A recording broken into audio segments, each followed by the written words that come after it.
Hello there, and welcome to Imagine Spotlights, a weekly video series co-produced by the American Diabetes Association and Beyond Type 1. I'm your host, Rob Howe, creator of the Diabetics Doing Things podcast. Every week on Imagine Spotlights, I'll talk to an amazing individual living with type 1 diabetes. Thank you for joining us, and let's get this party started.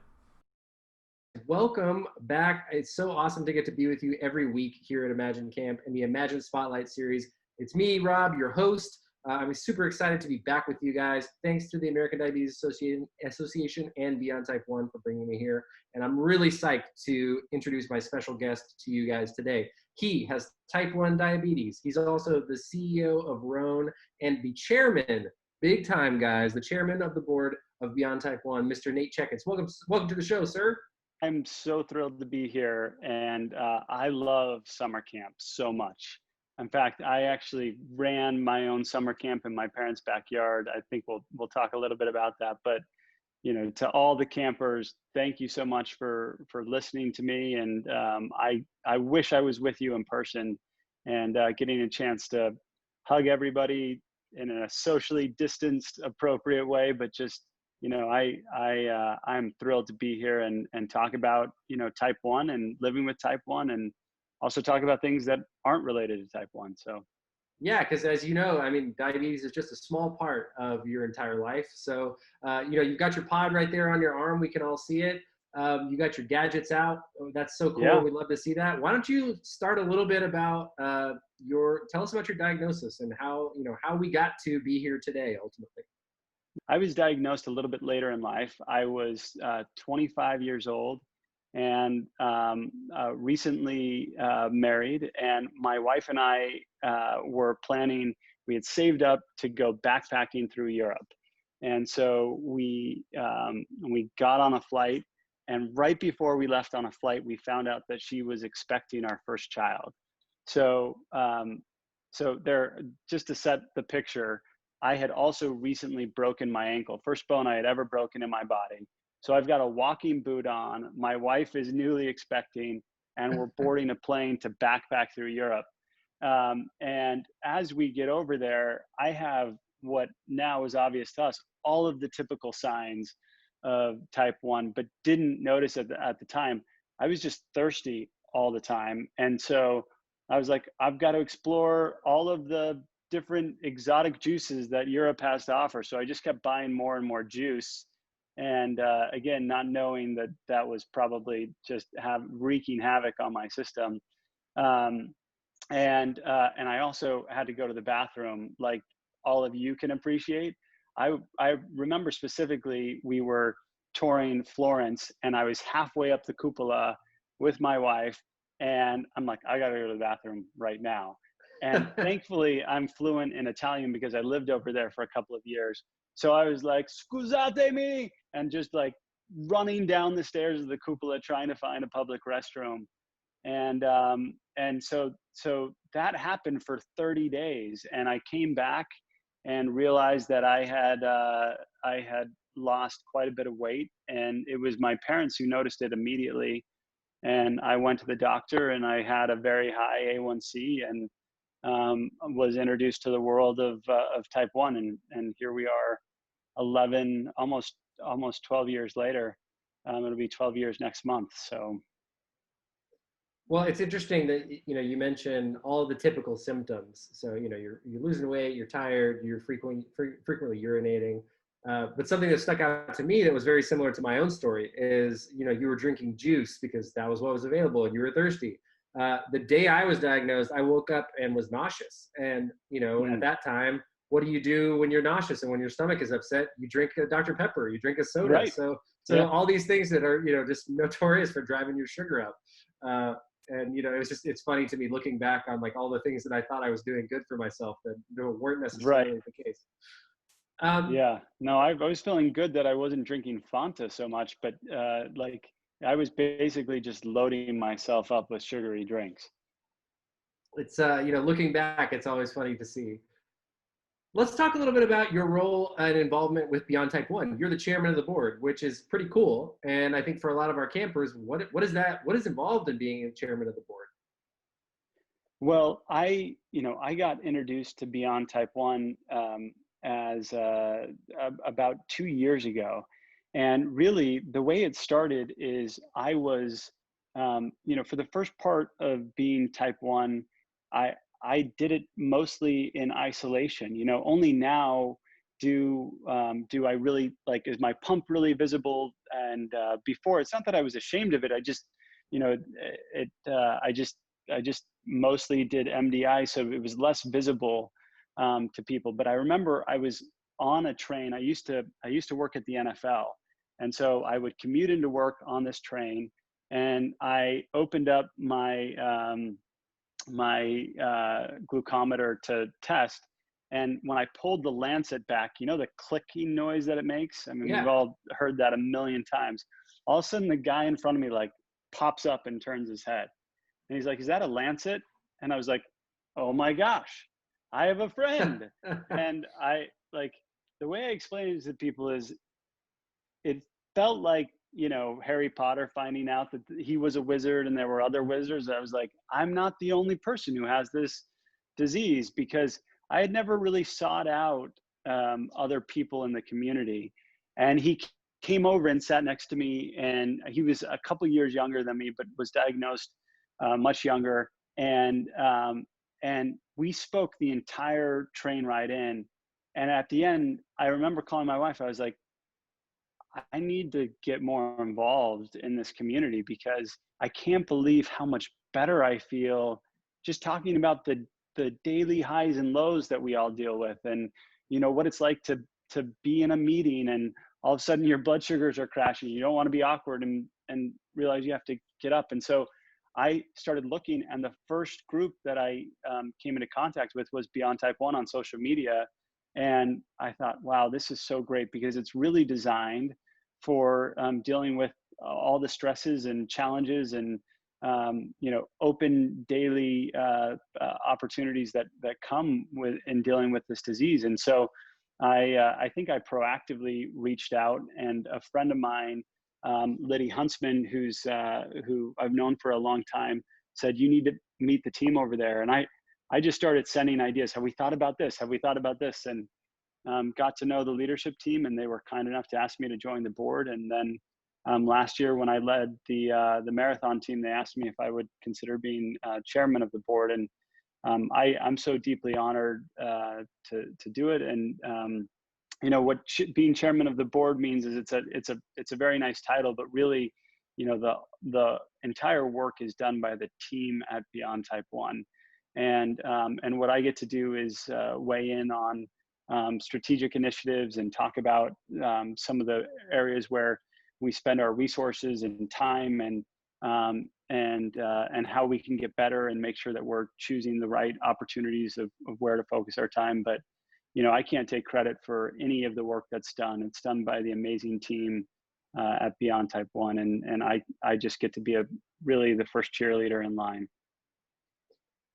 My favorite part of that story, Nate, is that started, and your work on the board started, and your involvement with Beyond Type 1 started with just meeting a friend with diabetes, just meeting somebody and having a conversation and being open to that, which at camp is one of the biggest parts of that whole experience. Is you get to meet people to your left and to your right and all around you all week that know exactly what you're going through, and for the first time, you can skip all the explanation of what diabetes is and how you deal with it, and what what your glucometer is, or what your pod is, or what your CGM Right. looks like, and those people automatically know.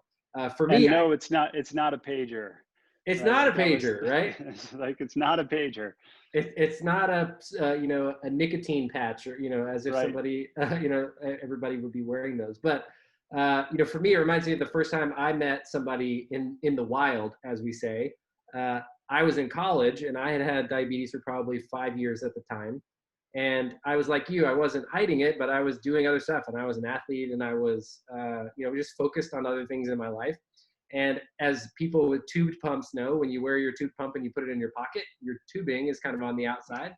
Yep. And this guy walked up, and he was kind of a snowboarder guy. I went to school in Colorado, and he came up and he just like tugged on my pump tubing, and then he goes, pulled his pump out and goes, "Hey man, me too."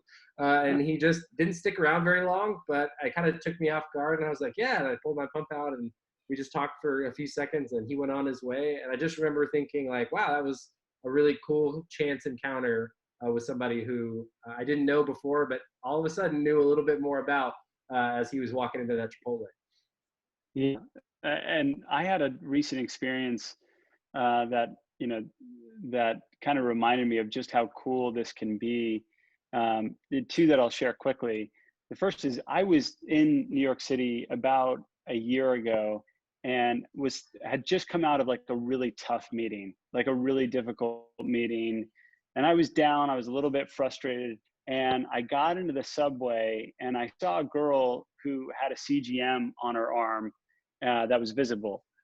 And I was like, I got to say something. I mean, I now am seeing somebody who's in my tribe.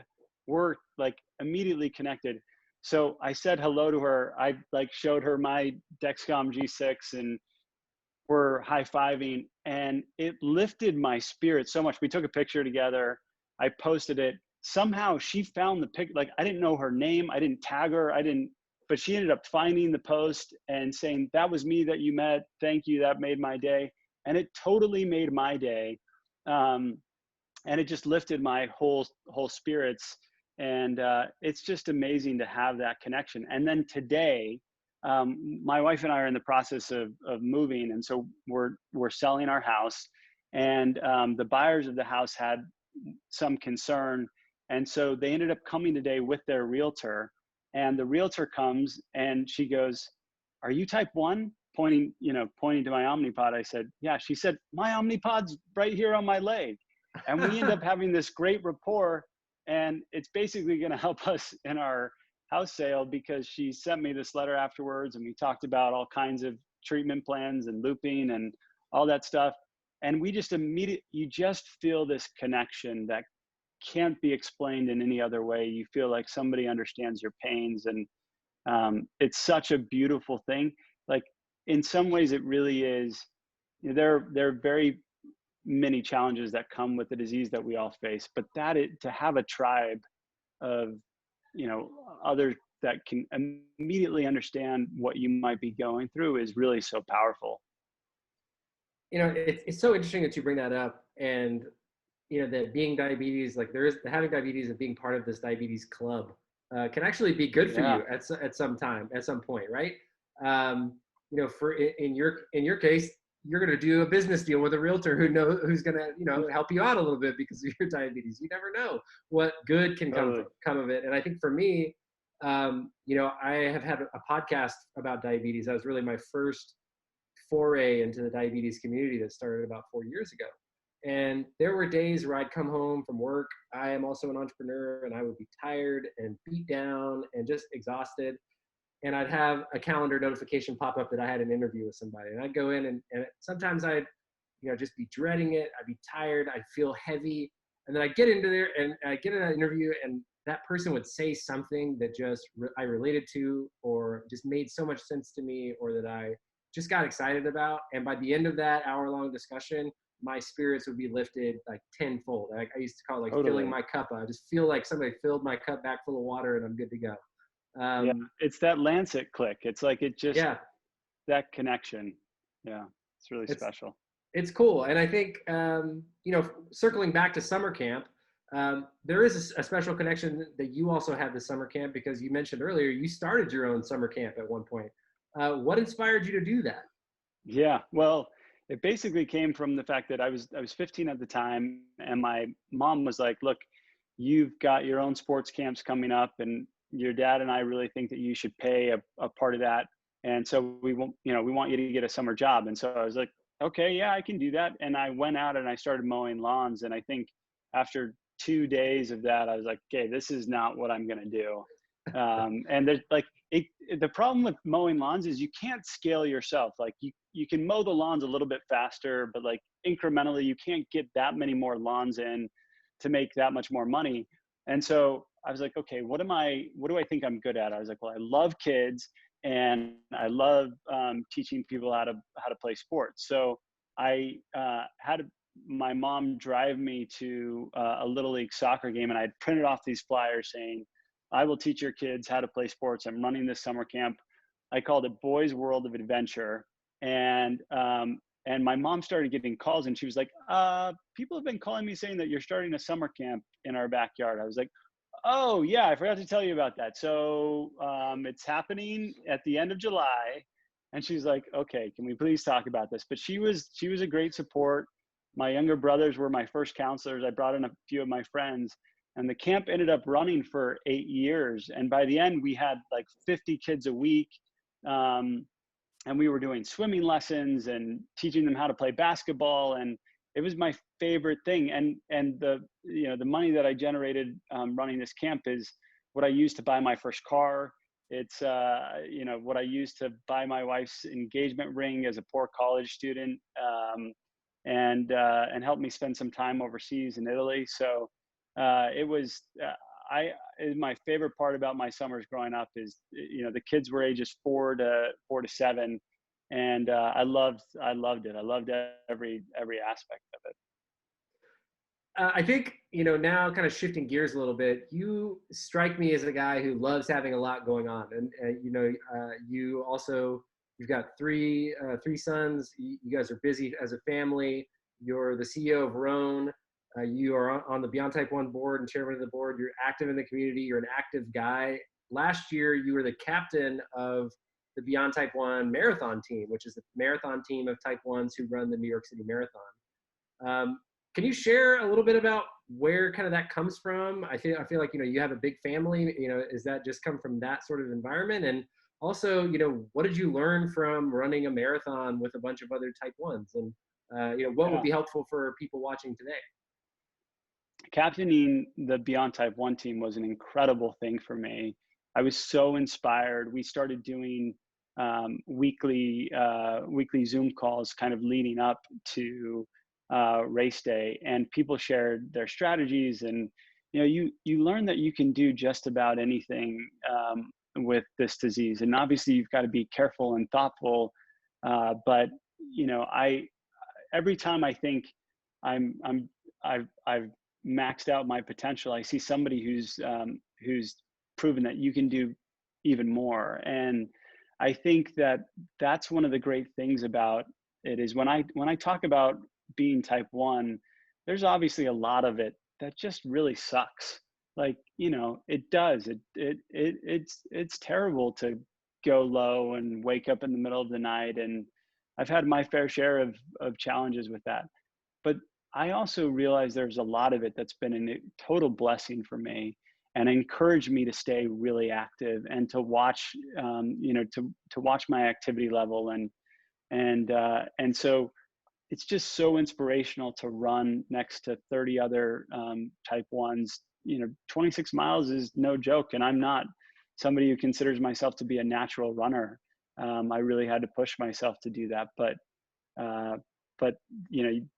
I will tell you, there are a lot of people that would trade spots to have that, and to have that level of inspiration, and to feel that they can accomplish anything. And I think that you learn as a Type 1 that, every day matters and every day is precious, and to really live life to its fullest capacity. That's what it's about. And we just get that constant reminder every time we put on a device that life's precious. Yeah, and I think something that I talk about specifically around diabetes camps, and when I talk to campers like who are watching today, is that diabetes makes you better at failing. And what I mean by that is not that if you have a high blood sugar or a hypo or a low blood sugar that's a failure, but we get feedback immediately from food and from exercise and activity, and specifically around camp. We're outside running around, like our sugars are very different because our activity level is very different, and sometimes what we eat is very different. And but we don't stop whether we have a high blood sugar or a low blood sugar. We don't let it deter us. We sit down, we manage it, we take care of it, we treat it if necessary, and then we keep going. And so I think that's what's so cool when I think about sports with diabetes or activity or travel with diabetes, is that you really can do whatever you want, whatever's in your heart, as long as you prepare for it and do it safely. But one thing that I think get inspired by when I'm around groups of campers and kids is that I see you guys testing and treating and checking your CGMs and moving forward and not letting anything stop you. And that really gives me a lot of inspiration. And I think as well, I'm a guy that loves being active. I love sports. I love playing outside. I love going to, doing things that you do at camp. And I think you're the same way, Totally. both in your professional life and just in your personal life. Has type 1 made it challenging to be active, or what things have you done in your life to make sure that you can still go and be the active person that you want to be? Yeah, I think to your point, it has caused me to learn to plan and to develop a plan, and kind of always have a backup plan, and to learn to deal with adversity. I think that's probably one of the most remarkable things um, about these campers and those listening here, is like the level of empathy that you develop as a result of this is no parent would trade that. When I see my children learning to be kind and to love others, and to put themselves in somebody else's shoes who's dealing with pain, if you have type 1, you're natural at that. That is natural for you to say, somebody's suffering, I know what that feels like. And your peers who don't have type 1 diabetes, that's not something that they will likely develop until much later in life. And so trials and challenges, adversity introduces a person to themselves.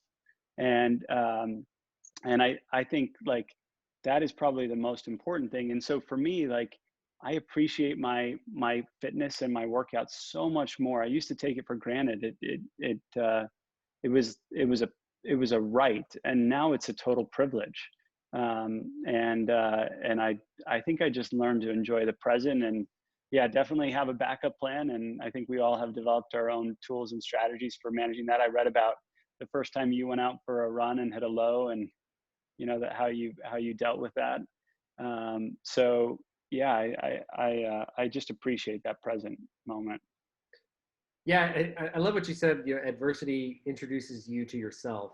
I think I've come away from some of these interviews with like nice little tidbits and sound bites, and that's one I'm gonna keep, 'cause I think that's really strong. Because I'm sure I'm stealing it from somebody far greater than I am. I just can't remember who at the moment. hey, it's as long as we all adapt and learn from it, I think that's the point of those things, right? It's Yeah. just get. One thing you mentioned as well is your family, and specifically being a father.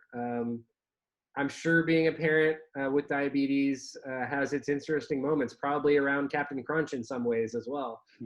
Do your kids understand type 1 diabetes, and have you had any, especially funny or memorable, difficult moments that they've been around for? Yeah, my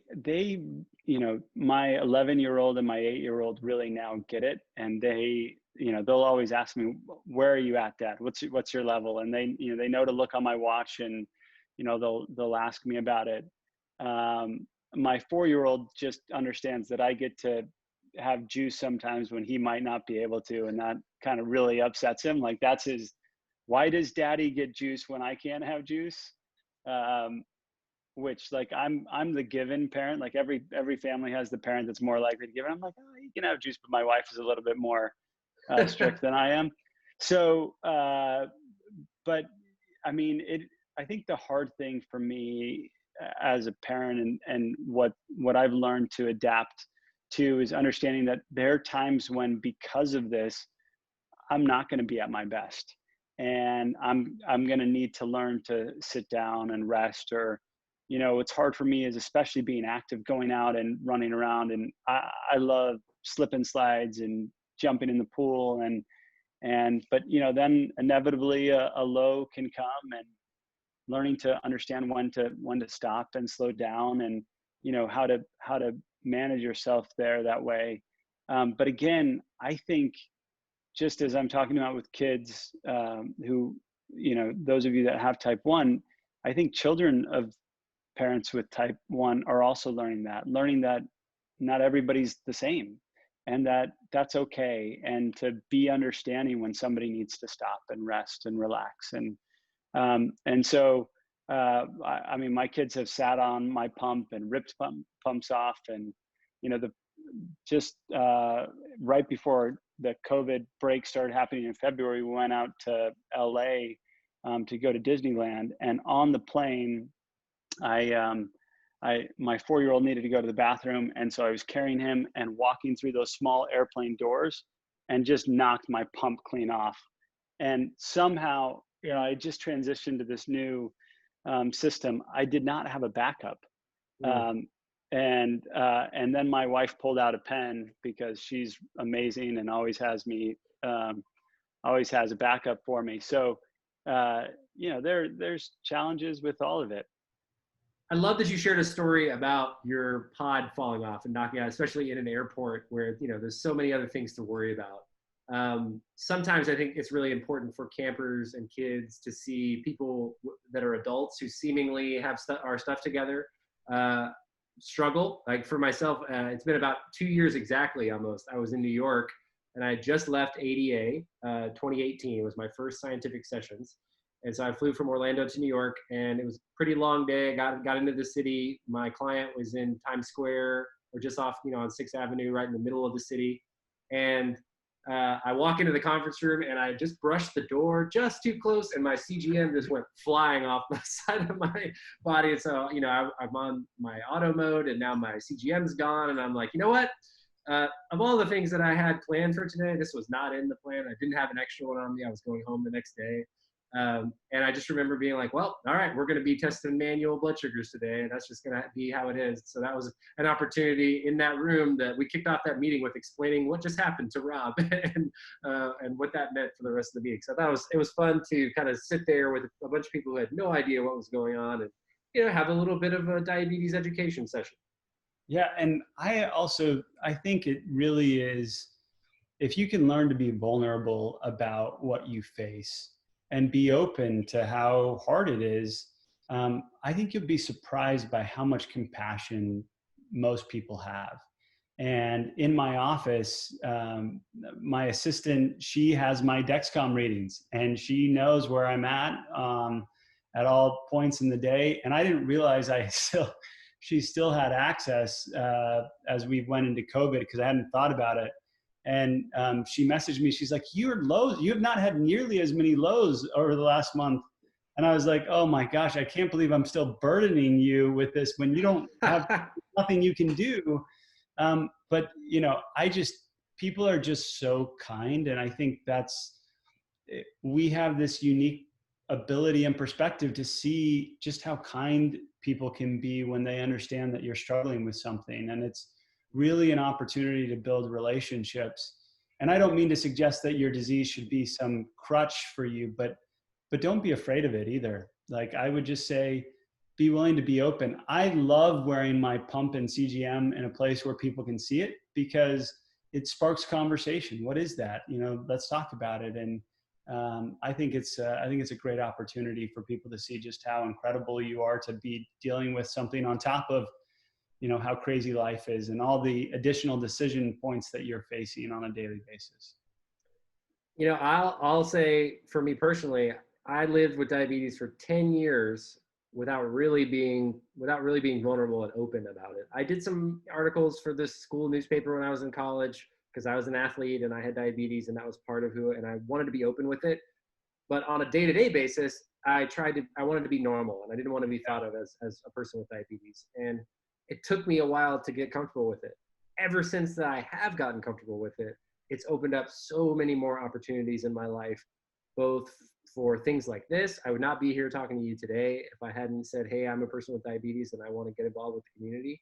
But also just for me personally, my A1Cs have been better. I have this community of people online who can help me answer questions and are just great resources and great friends. And I've gotten to go places I never would have gone otherwise. So I think, when you start to lean into who you really are and be open about it and being willing to have conversations. And while sometimes questions from people from the outside can seem really personal and sometimes abrasive, like you said, most people have good intentions and most people are kind and open and really are just curious. And I think, that's an opportunity for connection in many ways. And I think research has shown dramatically that if you spend time with other people in the type 1 community, even digitally, that your A1C can show levels of improvement. And I think that's one of the great things about the ADA and JDRF and Beyond Type 1 is that it creates this connection opportunity for diabetics. And really, this is just about getting better together. And what I actually volunteer teach a high school class of kids 14 to 18 about life principles. And one of the things we talk about is in your teenage years, you'll spend your time trying to be the same as everybody else. But the rest of your life, you're going to spend your time trying to figure out how to be different than everybody else. And I think just embrace who you are. If type 1 makes you different than pretty much everybody in your immediate sphere of influence, that's okay. That makes you unique. And that is a beautiful and wonderful thing. And I also just feel like I have to say, my heart and love goes out to all of you who are dealing with this through your younger and teenage years. I can't imagine going through that phase of my life with this knowing how hard it is. And you guys are my heroes. Whenever I think about complaining, I think about two types of people: women who are expecting and type 1, and those who are younger with type 1. And so, if you ever feel discouraged, know there's a whole community of people that are just in your corner, thinking about you and would do anything for you. Anytime I hear about somebody who's newly diagnosed, I give them my cell phone number, and we are here for you, through all of this. Yeah, and I echo that 100%. I think nothing is more impactful for me, and I'll never take being in person at events with people with diabetes for granted ever again, because that's one thing that COVID took away from me that's very tangible, is the ability to be there in person and just get to cheer on all those younger people with diabetes who are just living beyond and having fun and not letting diabetes stop them and being so brave. So everybody watching, I just want to give you guys a big round of applause for sure. And as we kind of wrap this interview up, I'd love to ask you one final question, because I'm sure there are some young men and women and young people in the audience who want to be CEOs one day. And I'd love for you to tell us a little bit about Roan and what it's like to start, a business, and what's one piece of advice that you give them or you've been given that you think would really pay off sometime. In terms of what I would say to anybody who's thinking about one day starting something or being an entrepreneur, and forget about the CEO title, because if that matters to you, you can have that if you want. But I think I love building things, and I always have. I love starting something that didn't exist before, and so if that is really something that you aspire to do, then I would say embrace your own ignorance. Don't be afraid of your own ignorance, and ask lots and lots of questions. I was speaking to a university, and somebody raised their hand and they said, what do you do if you feel like all of the good ideas are already taken? And I remember hearing a story, and I don't even know if it's true, that the USPTO, the Trademark and Patent Office of the United States, after the toaster was invented, considered closing. They were like, well, toaster, that is the apex of human invention. Imagine if they had closed then. Think about what's been created since then. And every innovation breeds new innovation. And usually innovation comes outside of an industry. I didn't come from the world of fashion or the world of clothing. It came from just asking honest and sincere questions, and asking and asking and asking. And still to this day, why can't we do that? How, could we keep working until we figure out a solution for this? And I think if you're the type of person who likes to ask lots and lots of questions, then it turns out you might actually be a budding and aspiring entrepreneur. And I would just embrace that and not feel like you have to have the answers to everything to get started. I totally agree. And I think, being an entrepreneur myself, the things that I've learned from asking questions and sort of not being afraid to, you get better at that over time. The first time you ask a question that you kind of have to work up the courage. Just like with anything else, it becomes a skill. And, sometimes the things that you think are important in a business, you'll get them and you're like, oh, I don't know if I feel that way. And then things will surprise you. And I'll give you one example. Yesterday, we put a sign up on my first business sign. I guess we've had an office for some time, but we put the name on the front yesterday. And I just remember looking at that and thinking, well, this is cool. This means, nothing in terms of the actual business, but just like a little moral victory of like seeing something that what didn't exist before come to life was a really cool experience. So I love that. It felt good. Yeah. And that's part of like, I had a friend who said to me, wear your own t-shirt, which in my case was directly applicable because we actually make t-shirts. But his point was be proud of what you're doing and just shout it to the rooftops. Tell everyone, don't be afraid so much of failing.